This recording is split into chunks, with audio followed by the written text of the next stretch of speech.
चौधरी बशीर अब्बा से जूती पॉलिश करवाने आया तो इसे पता चला कि मैं एसएसपी के इम्तिहान के लिए शहर जाने वाला हूँ। वो जोर जोर से हंसने लगा और तंजिया अंदाज में बोला कि अफसरी अमीरों के नसीब में होती है। तुम जैसे मोचियों के बेटे लोगों के पैरों में ही अच्छे लगते हैं, दफ्तरों में नहीं। और ये कहते हुए इसने अपने पाँव से अब्बा को एक जोर की ठोकर मारी जिससे अब्बा जमीन पर गिर गए।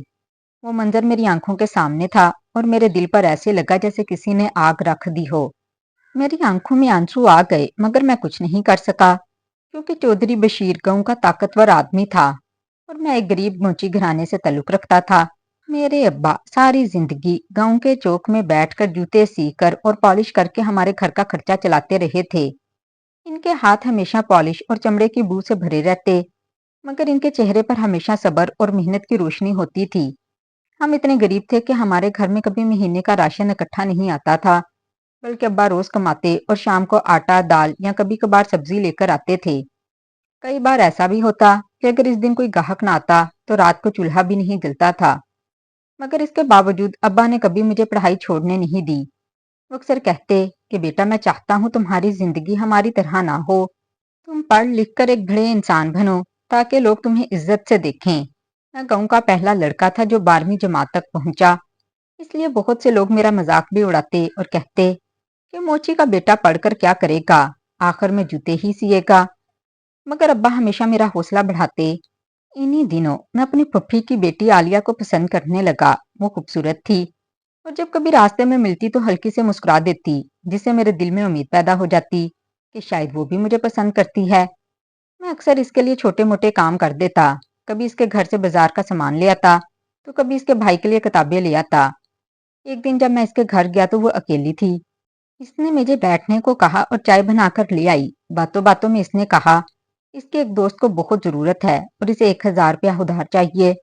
मैंने बगैर सोचे समझे वो पैसे से दे दिए।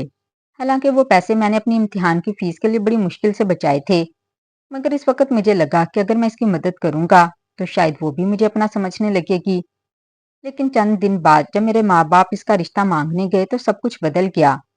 इसके बाप ने हमारे साथ सख्त लहजे में बात की और कहा कि तुम्हारे बेटे में ऐसा क्या है कि हम अपनी बेटी इसे दे दें।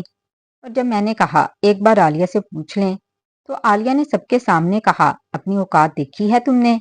तुम 10 रुपए के लिए तरसते हो और मुझे अमीर घर में जाना है।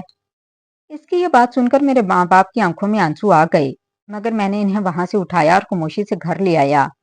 इस दिन मैंने अपने कमरे में बैठकर बहुत देर तक सोचा और फिर फैसला किया। अब मुझे सिर्फ एक ही काम करना है और वो है मेहनत और पढ़ाई। मैंने गांव में रहकर ओपन तालीम के जरिए पढ़ाई जारी रखी।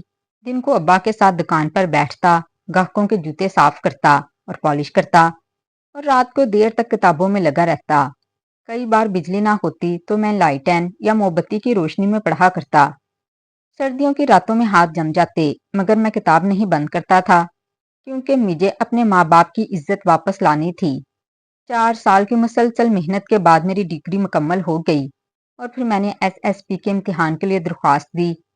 इम्तिहान से कुछ दिन पहले जब मैं अब्बा के साथ दुकान पर बैठा था तो चौधरी बशीर वहां आया, और जब इसे पता चला कि मैं एसएसपी का इम्तिहान देने जा रहा हूं तो वो फिर जोर जोर से हंसने लगा और वही बातें दोहराने लगा कि ये बड़े ओहदे तुम जैसे लोगों के लिए नहीं होते।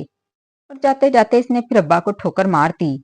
इस दिन मेरा दिल टूट गया, मगर मैंने खुद से वादा किया कि अब मैं जवाब अल्फाज से नहीं बल्कि अपनी कामयाबी से दूंगा। चंद दिन बाद मैं शहर चला गया और इम्तिहान दिया। वो दिन मेरी जिंदगी के सबसे मुश्किल दिन थे, क्योंकि हर लम्हा मुझे अपने अब्बा की मेहनत और इनकी बेइज्जती याद आती थी। 2 माह बाद जब रिजल्ट आया तो मैं कामयाब हो चुका था। मेरी आंखों से खुशी के आंसू बहने लगे, क्योंकि अब्बा की सारी मेहनत रंग ला चुकी थी। जब मैंने अब्बा को फोन करके ये खबर सुनाई तो वो चंद लम्हों तक खामोश रहे। फिर इनकी आवाज रोने की वजह से भारी हो गई। मुझे फौरन पुलिस की वर्दी और सरकारी गाड़ी मिल गई। 2 दिन बाद मैं पुलिस के पूरे प्रोटोकॉल के साथ अपने गांव वापस आया। गांव में शोर मच गया कि मोची का बेटा बड़ा अफसर बनकर आया है। बच्चे बूढ़े और औरतें सब सड़क के किनारे खड़े होकर गाड़ियों को देख रहे थे। गाड़ियां सीधा चौधरी बशीर के डेरे के सामने जाकर रुक गईं। वो अपने मुंशियों और साथियों के साथ बैठा हुआ था, मगर जैसे ही मैं गाड़ी से उतरा तो इसकी आंखें हैरत से फैल गईं। मैं आहिस्ता आहिस्ता चलता हुआ इसके सामने गया और मुस्कुराकर कहा, चौधरी साहब, मोची का बेटा आपको सलाम करने आया है। وہ فوراً گھبرا گیا اور لہجہ بدل کر میری تعریفیں کرنے لگا اور کہنے لگا، تم نے گاؤں کا نام روشن کر دیا، میں تمہارے اعزاز میں ایک بڑی تقریب رکھوں گا۔ مگر میں نے سکون سے جواب دیا کہ مجھے کسی تقریب یا عزت کی ضرورت نہیں، صرف یہ بتانے آیا ہوں کہ انسان کی عزت اس کے پیشے سے نہیں بلکہ اس کی محنت اور کردار سے ہوتی ہے۔ موچی کا بیٹا بھی اگر محنت کرے تو بڑا افسر بن سکتا ہے، اور جس دن انسان دوسروں کو حقیر سمجھنا چھوڑ دے گا اسی دن وہ بڑا انسان بنے گا۔ یہ کہہ کر میں واپس اپنی گاڑی کی طرف مڑ گیا۔ اس لمحے مجھے محسوس ہوا کہ میں نے نہ صرف اپنی بلکہ اپنے ماں باپ کی ساری عمر کی محنت اور آنسوؤں کا قرض بھی کچھ حد تک ادا کر دیا ہے۔ تو ناظرین، کہانی اچھی لگی ہے تو ویڈیو کو لائک اور چینل کو سبسکرائب لازمی کر دیجیے گا۔ ملتی ہوں کسی اور اچھی سی کہانی کے ساتھ، تب تک مجھے اپنی دعاؤں میں یاد رکھیے گا۔ شکریہ، اللہ حافظ۔